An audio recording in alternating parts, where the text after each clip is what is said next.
आज सब लोग जो इस वचन को सुने 100 गुना फलों को लेके आए। प्रभु यीशु मसीह के पवित्र और सामर्थी नाम में हम मांगते हैं, आमीन आमीन। हालेलुया। आज मैं ये चाहता हूँ कि आप अपनी कॉपी, अपने पेन्स अपने साथ रखें। न्यायों की पुस्तक पुराने नियम में, जिसे हम इंग्लिश में जजेस बोलते हैं, जो यहोशू के बाद आती है, क्योंकि मूसा की 5 पुस्तकों के बाद यहोशू की पुस्तक और उसके बाद न्यायों की पुस्तक आती है। मैं ये चाहता हूँ कि पुराने नियम की स्टडी साथ साथ हम इसलिए करें क्योंकि हमें परमेश्वर के प्लान का, उसके हार्ट का, परमेश्वर की जो विल है, उसकी प्लानिंग है, उसके दिल में, परमेश्वर के दिल में क्या है हमारे लिए, वो कैसे सोचता है, हमें ये मालूम हो। न्यायों की जो पुस्तक है ये जीसस क्राइस्ट के जन्म से 1000 साल से लेकर 1375 साल के बीच में इस पुस्तक का जो समय है, इसका विवरण है, वो आता है। न्यायों की पुस्तक उस समय की बात है जब हम सब जानते हैं कि परमेश्वर ने अलग अलग मिरेकल्स को दिखाकर और फिरौन को दंड देकर, उसके पहलोठों को मारकर, बादल और आग के खंबे में से इजरायलियों की अगुवाई करके उसे मिस्र से निकाल लिया। जब उसे मिस्र से निकाल लिया तो परमेश्वर ने मूसा के द्वारा उनकी अगुवाई की और परमेश्वर ने अपनी व्यवस्थाएं मूसा को दी, अपने वचन उसको बताए, अपने तंबू को, अपने निवास स्थान को किस तरह से बनाना है वो मूसा को बताया और सिखाया। मूसा के द्वारा उसने एक तरह की कलीसियाओं की व्यवस्था कि किस तरह से उनको संभालना है, इसलिए उसने अलग अलग प्रधान 1000 पे, 50 पे, 100 पे ठहराए। लेकिन मूसा अपनी गलती के कारण कनान में प्रवेश न कर सका जब उसने परमेश्वर की आवाज़ को नहीं सुना, और यहोशू उसके स्थान पर खड़ा हुआ। फिर यहोशू अपने लोगों को कनान देश में लेके गया। यहोशू के द्वारा परमेश्वर ने उनको विजयी किया। बहुत सारे कनान के एरियाज इजराइलियों के हाथ में आ गए, लेकिन अभी तक बहुत सारे एरिया, बहुत सारी जगहें जिनका प्रभु ने वायदा किया था, वो इजराइलियों के हाथ में अभी तक नहीं आए थे। आए इसलिए नहीं थे, परमेश्वर चाहता था कि जिस तरह से तुम लोग मेरी आज्ञाओं को मानते थे और मैं तुम्हें यहाँ ले आया हूँ, अब मैं ये भी देखना चाहता हूँ कि तुम इसे मानते रहोगे या इसे मानना छोड़ दोगे। यहोशू जब 110 साल का होकर मर गया, ये स्टोरी आपको समझानी इसलिए ज़रूरी है ताकि आप उस समय को समझ सकें जिस समय की मैं बात कर रहा हूँ, कि आपने शुरू से लेकर आदम से लेकर नूह से लेकर फिर अब्राहम से लेकर फिर अब्राहम के बेटे यूसुफ, मतलब आगे उसकी जो संतान थी अब्राहम, इसहाक, याकूब, यूसुफ के बाद जब बहुत से जन उसके पास चले गए और फिरौन में जाकर रहने लगे, मिस्र में जाकर फिरौन के पास रहने लगे, तो वहाँ पर जब वो बढ़ गए तो परमेश्वर ने मूसा के द्वारा उन्हें छुड़ाया। जब छुड़ाया तो व्यवस्था दी, व्यवस्था देने के बाद फिर यहोशू उठा। यहोशू 110 साल का होकर मर गया। ये उसके बाद की पुस्तक है न्यायों। क्योंकि जब आप इस पुस्तक की स्टडी करना शुरू करेंगे आपको एक्यूरेटली मालूम होगा कि ये किस समय की मैं बात कर रहा हूँ। तो यीशु मसीह के जन्म से 1000 साल पहले, 1000 से 1300 साल पहले की ये बीच की पुस्तक है। और इसमें परमेश्वर ने हमें क्या दिया है, इसमें बाइबल कहती है परमेश्वर ने हमें ये मैसेज दिया है कि जब इजरायली लोग मूसा की व्यवस्था जो परमेश्वर ने उसको दी थी उस पर चलते थे तो परमेश्वर उनको कनान देशों में लेके गया, परमेश्वर ने उन्हें बरकत दी। इस समय में जब ये न्यायों की पुस्तक थी तो बाइबल कहती है कि इजराइल में कोई भी राजा नहीं था। There was no king, only न्यायी होते थे। और न्यायी कौन होते थे? न्यायी कुछ चुने हुए लोग होते थे जिन पर परमेश्वर का आत्मा उतरता था, जो लोगों का न्याय करते थे, लोगों की अगुवाई करते थे, जो लोगों की ओर से फाइट करते थे, और परमेश्वर का आत्मा उन्हें जयवंत करता था। और इस न्यायों की पुस्तक में वचन ये कहता है कि शाऊल जब तक राजा नहीं बना, क्योंकि शाऊल पहला राजा था बाइबल का, और वचन ये भी कहता है कि परमेश्वर राजाओं की व्यवस्था अपनी प्रजा को नहीं देना चाहता था, लेकिन उसकी प्रजा ढीठ थी और वो लोगों की तरह चलना चाहती थी कि हमें भी एक राजा चाहिए जिस तरह लोगों का राजा है, क्योंकि हम दुनिया के अनुसार चलने के लिए नहीं बुलाए गए हैं। तो ये पुस्तक शाऊल तक चली। शाऊल तक सिर्फ न्यायी लोग होते थे जिन पर परमेश्वर के चुने हुए लोग होते थे। पुराने नियम में इसलिए परमेश्वर ने कहा कि एक पर आत्मा उतरता था, वो अगुवाई करता था, इसलिए नए नियम में परमेश्वर ने कहा अंत के दिनों में मैं अपना आत्मा सब मनुष्यों के ऊपर डिलूंगा और सब लोग परमेश्वर के रास्तों की अगुवाई करेंगे, सब लोग सुसमाचारों को सुनाएंगे और मेरा काम करेंगे। अब जब तक शाऊल नहीं राजा बना तब तक यह पुस्तक चली। कहां से लेके? यहोशू के मरने से लेके शाऊल के राजा बनने तक ये पुस्तक, न्यायों की पुस्तक बनी, चली, न्यायी लोग चले। ये आपको समझाना जरूरी है ताकि आपके दिमाग में पूरी तरह से घुस जाए कि मैं आपको क्या बताने की कोशिश कर रहा हूं। तो इस समय जब न्यायों की पुस्तक शुरू हुई, अभी तक कुछ कनान के देश, कुछ एरियाज अभी भी इजरायलियों के वश में परमेश्वर ने नहीं किए थे, उनकी कमियों के कारण। क्योंकि जब यहोशू मर गया और यहोशू के साथ की पीढ़ी मर गई, जिसने मूसा के मिरेकल्स को देखा था, प्रभु के मिरेकल्स को मूसा के द्वारा देखा था, जिसने बड़े अजीब और अचंभे कामों को देखा था, यरीहो की दीवारों को गिरते हुए देखा था, बड़े बड़े कामों को करते हुए परमेश्वर ने उनके बीच में उनको दिखाए थे। जब वो पीढ़ी भी मर गई तो बाइबल कहती है एक अगली पीढ़ी जब आई जो ना तो यहोवा को जानते थे ना ही उसके कामों को देखा था, और बाइबल कहती वो फिर कर बाल नामक देवताओं की उपासना करने लगे। और परमेश्वर ने कहा अब मैं वो एरियाज इनके हक में नहीं दूंगा, क्योंकि मैं ये देखना चाहता हूं कि ये मेरी व्यवस्था पर चलेंगे या नहीं चलेंगे। अब यहां पर जब आप न्यायों की पुस्तक को पढ़ते हैं तो वचन ये कहता है कि जब वो परमेश्वर के वचन पर चलते थे, अब उनका यहोशू नहीं था, अब उनका मूसा नहीं था, अब न्यायी लोग थे, तो परमेश्वर एक न्यायी को उठाता था। और वचन कहता है कि जब जब वो परमेश्वर के वचन पर चलते थे, परमेश्वर उनको ब्लेस करता था, परमेश्वर उनको सुरक्षित रखता था। लेकिन जब जब वो परमेश्वर के वचन से हट जाते थे, अगर आप न्यायियों की पुस्तक पढ़ें तो पहला न्यायी जब मरा तो लोग फिर परमेश्वर से हट गए, फिर वो शत्रुओं के हाथ के नीचे दब जाते थे, फिर वो परमेश्वर की दुहाई देते थे, फिर परमेश्वर एक न्यायी खड़ा करता था, फिर वो न्यायी उनको व्यवस्था बताता था, उनके लिए लड़ता था और वो फिर परमेश्वर के पीछे चल पड़ते थे। जब वो न्यायी मर जाता था 70-80 साल के बाद, फिर वो देश फिर पाप में पड़ जाता था। तो न्यायियों की पुस्तक उस घटनाओं पर आधारित है। और बाइबल में यह भी लिखा है कि जब इजरायली लोग परमेश्वर के वचन से हटते थे, आप जानते हैं बाइबल में एक एक वचन जो परमेश्वर ने अपने दास मूसा को दिए थे, जब हम न्यायियों 2 उसकी 1 से 5 आयत को पढ़ते हैं तो वहां पे लिखा है, यहोवा का दूत गिलगाल से बोकीम को जाकर कहने लगा, मैंने तुमको मिस्र से लाकर इस देश में पहुंचाया है जिसके विषय में मैंने तुम्हारे पुरखाओं से शपथ खाई थी। मैंने कहा था जो वाचा मैंने तुमसे बांधी है उसे मैं कभी ना तोड़ूंगा, इसलिए तुम इस देश के निवासियों से वाचा ना बांधना, तुम उनकी वेदियों को ढा देना, परंतु तुमने मेरी बात नहीं मानी। तुमने ऐसा क्यों किया है? इसलिए मैं कहता हूं कि मैं उन लोगों को तुम्हारे सामने से ना निकालूंगा, वे तुम्हारे पांजर में कांटे और उनके देवता तुम्हारे लिए फंदा ठहरेंगे। जब यहोवा के दूत ने सारे इजरायलियों से ये बातें कहीं, वो चिल्ला चिल्ला कर रोने लगे और उस स्थान का नाम उन्होंने बोकीम रखा, क्योंकि उन्होंने यहोवा के लिए वहां पर बलि चढ़ाई। हालेलुया। तो परमेश्वर ने कहा कि क्योंकि प्रॉब्लम क्या थी, न्यायियों तक समस्या ये थी कि जब परमेश्वर इनको एक देश देता था, मान लो परमेश्वर ने कहा मैं तुम्हें कनानियों का, यबूसियों है ना, हिब्बियों का, सारे देश में ये तुम्हें दूंगा। जब ये किसी देश पे कब्जा करते थे तो वहां पर जो अन्य जाति लोग थे उनको पूरी रीति से निकालते नहीं थे। क्या सोचकर कि हमें लेबर की जरूरत है, ये हमारे घर का काम करेंगे, ये हमारे झाड़ू पोछे मारेंगे, ये हमारी खेती का काम करेंगे।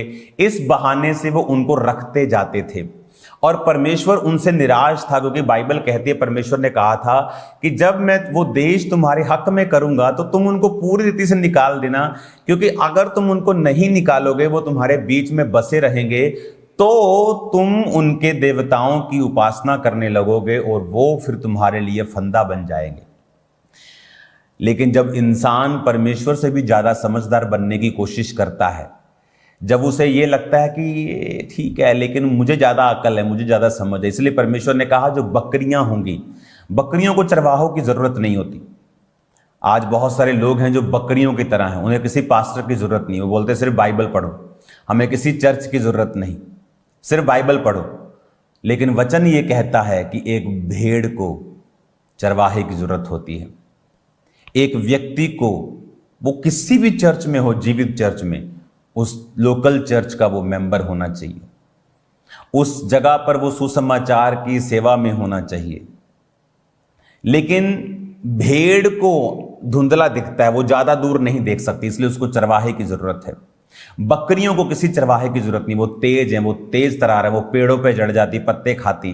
लेकिन परमेश्वर ने कहा मैं भेड़ों को कहूंगा आओ उस स्वर्ग में जाओ जो तुम्हारे लिए तैयार किया। अगर बकरियों को बोलूंगा उस नरक में जाओ जो तुम्हारे लिए नहीं, जो तुम्हारे लिए तैयार और तुम्हारे इस शैतान के लिए भी तैयार किया गया है, वो स्वर्ग तुम्हारे लिए नहीं है। बकरियों को क्यों बोला? जो अपनी मर्जी करती हैं, जिनको परमेश्वर के वचन से कोई लेना देना नहीं है। और भेड़ें जो कि यीशु मसीह जो हमारा चरवाहा है, या वो लोग जो उसने ठहराए हैं, वो उन पर आश्रित हैं, वो उन पर डिपेंडेंट हैं। इसलिए परमेश्वर ने कहा तुम मेरी भेड़ हो। हम जीसस क्राइस्ट से ज्यादा समझदार नहीं हो सकते। इसीलिए इस पूरे दुनिया में जीसस क्राइस्ट से ज्यादा इस्तेमाल कोई नहीं हुआ। क्या उसका कारण फास्टिंग था? फास्टिंग मैं आपको दिखा देता हूं, जीसस क्राइस्ट से भी ज्यादा लोगों ने की है। प्रेयर भी बहुत करते हैं लोग, लेकिन इस्तेमाल उस तरह से क्यों नहीं हुए? क्योंकि लिखित वचन से, खुदा से जितना जीसस ने प्यार किया है, इतना कोई दुनिया में नहीं कर सका। जितना रिटन वर्ड से उसने प्रेम किया है, क्या हम लिखित वचन से प्यार करते हैं? जितना प्यार परमेश्वर ने किया है अपने बाप से, खुदा बाप से, यहोवा पिता से, तो परमेश्वर ने अगर कहा कि उनको निकाल देना तो उनको निकाला नहीं गया। हुआ क्या? जब वो बड़े हुए, वो खुद मर गए, उनके बच्चे हुए, उनको मालूम नहीं था यहोवा का, वो उनके देवताओं की उपासना करने लगे और परमेश्वर का श्राप उन पे आया। तो जब हम, और ये श्राप उन परमेश्वर ने पहले से लिखा हुआ था। जब हम व्यवस्था विवरण को पढ़ते हैं, जब हम व्यवस्था विवरण को 28 को पढ़ते हैं, व्यवस्था विवरण 28 उसकी 25, 33 एंड 48, 25, 33 एंड 48, 25, 33 और 48 आयत को जब हम पढ़ते हैं, व्यवस्था विवरण 28 उसकी 25 को पहले मैं पढ़ूंगा। उसने लिखा है, यहोवा तुझको शत्रुओं से हरवाएगा और तू एक मार्ग से उनका सामना करने को जाएगा, परंतु 7 मार्ग से होकर उनके सामने से भाग जाएगा और पृथ्वी के सब राज्यों में मारा मारा फिरेगा। 15 आयत को पढ़ेंगे। परंतु यदि तू अपने यहोवा परमेश्वर की बात ना सुने और उसकी सारी आज्ञाओं और विधियों को पालने में जो मैं आज सुनाता हूं तू चौकसी नहीं करेगा, तो ये सब श्राप तुझ पर आ पड़ेंगे। तो ये सब श्रापों की पुस्तक है। तो इस श्राप में एक श्राप ये है 25 आयत में, यहोवा तुझको शत्रुओं से हरवाएगा और तू एक मार्ग से उनका सामना करने को जाएगा और 7 मार्ग से होकर उनके सामने से भाग जाएगा और पृथ्वी के सब राज्यों में तू मारा मारा फिरेगा। तो ये एक कर्ज था कि परमेश्वर ने कहा यदि तू यहोवा की बात ना सुने, उसकी विधियों आज्ञाओं को मानने में चौकसी ना करे। कौन सी विधियां आज्ञाएं? जो परमेश्वर ने मूसा को दी थी कि तुम जब इजरायली कनानियों के देश में जाना तो उनको पूरी रीति से निकाल देना। ताकि ऐसा ना हो कि फ्यूचर में वो तुम्हारे लिए फंदा ठहरे। लेकिन इंसान जो अपने आप को प्रभु से भी अधिक समझदार और प्रभु से भी एक अधिक पवित्र समझता है, जीसस क्राइस्ट से पवित्र तुम नहीं हो, जीसस क्राइस्ट से समझदार नहीं हो। तो जीसस क्राइस्ट ने कहा कि मत जाना, मत करना, लेकिन बाइबल कहती उन्होंने कहा नहीं नहीं नहीं, हमारे खेत वो जोहेंगे तो ज्यादा खेत फसल आएगी तो हम प्रभु को ज्यादा दान देंगे। देखो प्रभु के राज्य का फायदा है। इस तरह से इंसान फंसता है शैतान के चक्रों में। 25 के बाद 33 आयत में लिखा है, तेरी भूमि की उपज और तेरी सारी कमाई एक अनजाने देश के लोग खा जाएंगे और सर्वदा तू केवल अंधेर सहता और पिसता रहेगा। यह वचन कहां पूरा हुआ? गिदौन के टाइम पे जब वो गेहूं छुपा रहा था, तो उस परमेश्वर के वचन में लिखा है कि लोग आते थे पलिश्ती और सब बीज ले जाते थे, फसल ले जाते थे, ताकि इनके पास बीज ही ना रहे, फसल न रहे। तो परमेश्वर ने कहा, पहले से लिखा, तेरी उपज तेरी कमाई अनजाने लोग खाएंगे। 48 आयत को पढ़ेंगे, उसमें लिखा है, इस कारण तुझको भूखा प्यासा नंगा और सब पदार्थों से रहित होकर उन शत्रुओं की सेवा करनी पड़ेगी जिन्हें यहोवा तेरे विरुद्ध भेजेगा। जब तक तू नष्ट ना हो जाए वो तेरी गर्दन पर लोहे का जुआ डाल रखेगा। और ये वचन जब न्यायियों की पुस्तक में हुए, कैसे? अगर आप इन्हें पढ़ेंगे ना, जैसे मान लो अगर हम न्यायों की पुस्तक 3 उसकी 12 में पढ़ते, फिर इजराइलियों ने यहोवा की दृष्टि में बुरा किया और यहोवा ने मोआब के राजा एग्लोन को इजराइल पर प्रबल किया, क्योंकि उन्होंने उसकी दृष्टि में बुरा किया था। कि परमेश्वर ने कहा कि उन्होंने यहोवा की दृष्टि में बुरा किया और परमेश्वर ने अन्य जाति एक राजा को इजराइल के ऊपर प्रबल कर दिया। क्यों? क्योंकि व्यवस्था में लिखा हुआ था। कौन सी व्यवस्था में? जो मैंने अभी आपको पढ़ाई है, पहले से ही बोल दिया गया था कि वो तुझको शत्रुओं से हरवाएगा। 25 आयत में बोल दिया गया था। 33 आयत में अनजाने देश के लोग तेरी उपज खा जाएंगे। बोल दिया गया था 48 आयत में तुझको भूखा प्यासा नंगा होकर शत्रुओं की सेवा करनी पड़ेगी।